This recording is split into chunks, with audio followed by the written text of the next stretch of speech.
বাংলাদেশের গোয়েন্দা সংস্থাদের সম্পর্কে আজকে জানবো। সিআইডি বা ক্রিমিনাল ইনভেস্টিগেশন ডিপার্টমেন্ট, এটি বাংলাদেশ পুলিশের অধীনে। SB special branch of police, এটা বাংলাদেশ পুলিশের অধীনে। আর পিআইও পুলিশ ইন্টারনাল ওভারসাইট, এটা বাংলাদেশ পুলিশের অধীনে।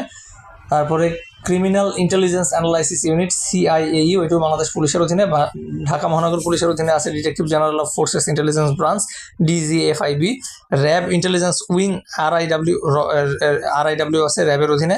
বাংলাদেশ ব্যাংকের অধীনে আছে Bangladesh financial intelligence unit BFIU. জাতীয় রাজস্ব বোর্ডের অধীনে আছে সেন্ট্রাল ইন্টেলিজেন্স ইউনিট সিআইইউ। সামরিক বাহিনীর অধীনে আছে directorate general of force intelligence DGFI. Bangladesh সরকারের অধীনে আছে ন্যাশনাল সিকিউরিটি ফোর্স এনএসআই।